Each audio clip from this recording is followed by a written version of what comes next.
Hey guys, Alberto Big Boost here. Today's episode I will be working on the Skyline. I've been all day trying to figure out some wiring issues. As you can see,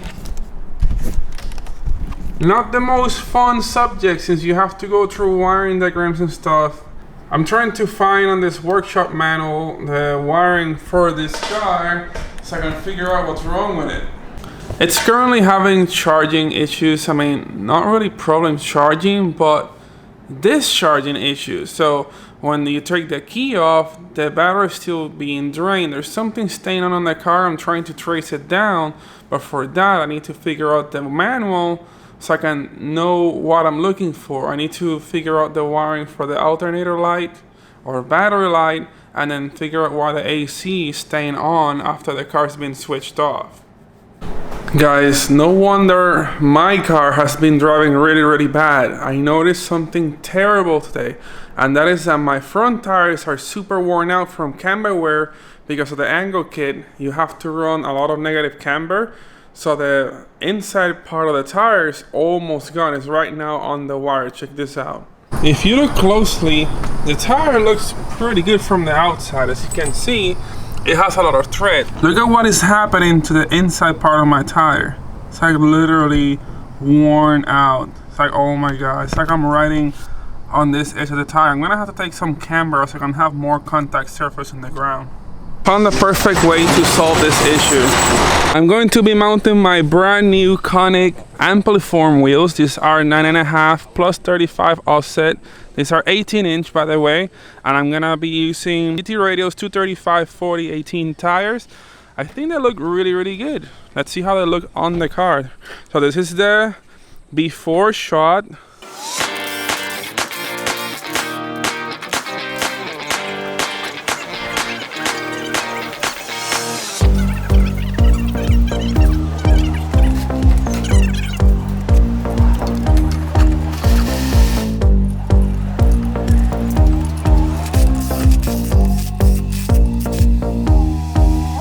I can't even hit full lock right now because the tires are hitting, so I'm gonna have to probably work around that.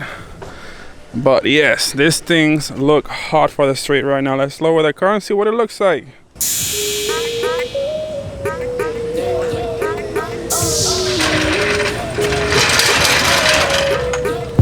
Talk about hot boy fitment now. Look at this. I think they look really hot on the car, especially with the purple color. Let's go ahead and do the back now and see what they look like.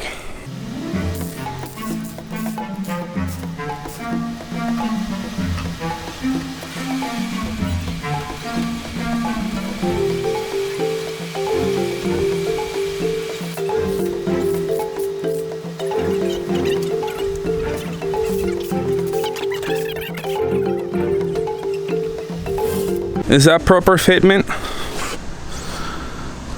It's like just enough room for it to squat. Here's a quick little shot of how cool the car looks, all parked up. After it rained, of course. You gotta rain every day in Florida, but check it out. Guys, the car now looks really cool with the new wheels, but now we need to also work on performance, this time cooling upgrades. Last time I was at the racetrack, my car was overheating, so I could only do one lap, and then I had to do a couple cool down laps to be able to get the car back down to temperature and run again. This time we're gonna fix that. If you haven't seen on a previous video, I ended up having to use an E30 water reservoir because the stock E36 one blew up. So that seems to be a common problem on these cars. So now we're gonna upgrade it and not have to use this thing anymore. So let's see what we got. Maybe it's from a known brand like this one, MISHIMOTO. As you can see, I'm further going to upgrade my cooling system using MISHIMOTO products. This time I got their new E36 aluminum water expansion tank, which I modified a little bit. I added this bracket because I'm using a aftermarket fan shroud instead of the MISHIMOTO one, so it doesn't like bolt on with our little notch right here that goes with a bracket that they make. But I just had to add this bracket and gonna bolt it right here on the side. Then I also got their MISHIMOTO 5-layer silicone radiator hoses, which are in black color, so it looks really cool, and it's in combination with this tank as well. Let's see what we got here. These are top of the line coolant hoses. They even have like this nice fitment for it.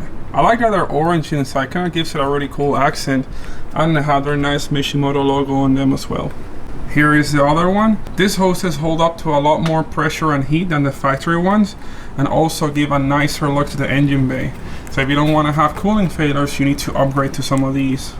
I'm going to start by removing the factory coolant lines. I'm gonna put this aside. Pretty easy. All you need is a flathead screwdriver. And look for the clamp over here. I have all these turbo lines in the way, so it kind of makes it a little bit harder. Alright, I think I got it. Alright, that's the upper one. Now the bottom one down here.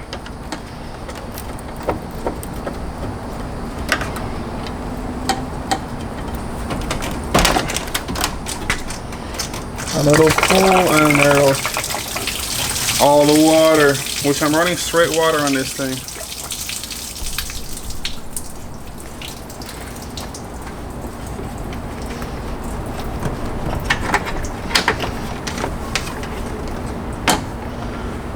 Here is the factory line, and here's a nice MISHIMOTO one.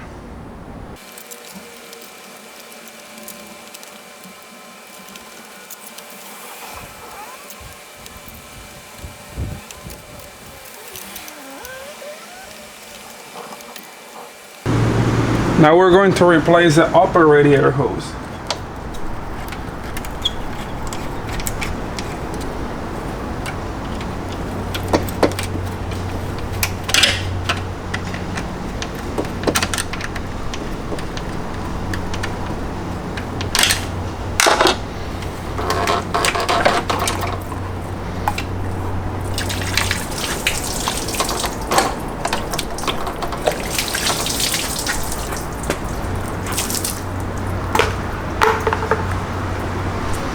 And we're going to replace it with this beautiful MISHIMOTO hose.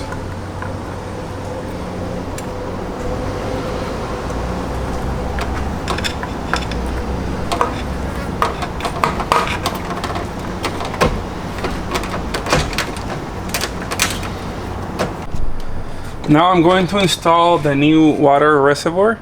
So it's pretty easy, just this lower hose here goes into this fitting.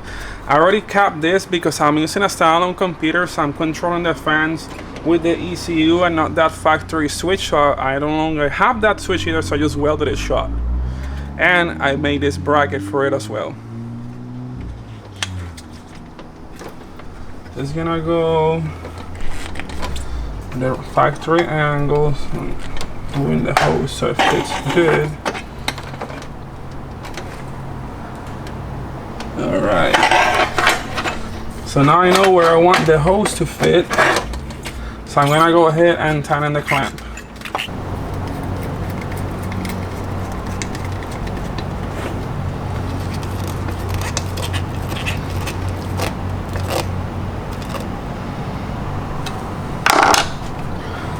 Alright, this is gonna go down here like this. Then I had a bolt for it. I gotta see where I put it. I'm going to install this upper bolt so I can hold the whole unit down.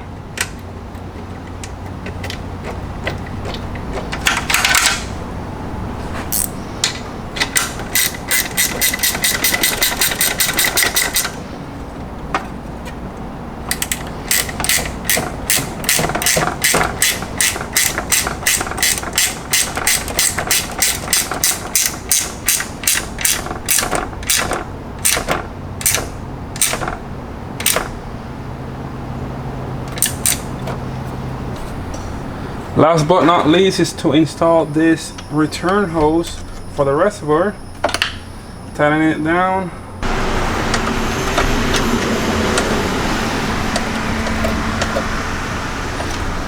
And the little hose that it brings for the overflow.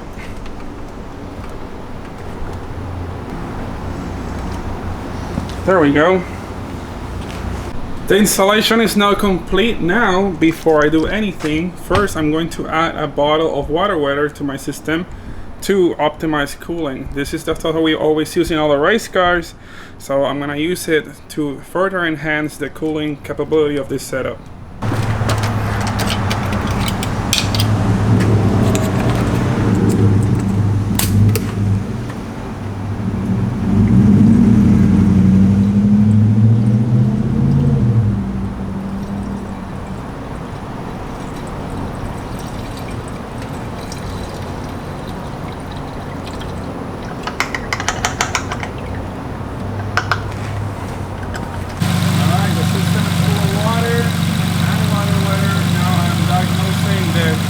System, making sure that it's working. You can see on my tablet how my gauges, here's coolant at 82 degrees Celsius. It should turn the fan on and then it starts climbing back down.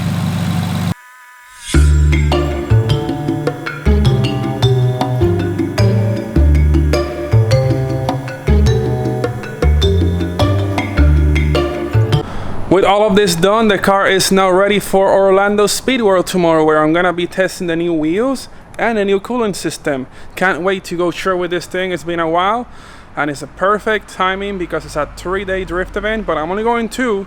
So there's drifting today, tomorrow and Sunday.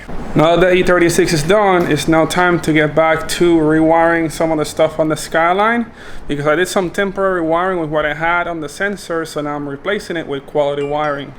I will be revealing the new look at the track tomorrow, so everybody who goes over there will get to see this for the first time in person. I really think the new wheels look amazing. I thought the look wasn't gonna like cut it, but then I put it on, I was like, oh my god, this actually looks really good. I also have one very important thing to tell you guys. Tomorrow I will be launching new merch, so stay tuned for tomorrow's video. It's gonna be drifting this awesome car, plus I'm gonna be launching the new merch. Stay tuned for more, guys. Thanks for watching. Please smash that like button and subscribe. I'll see you guys later. Lover, what's holding you down?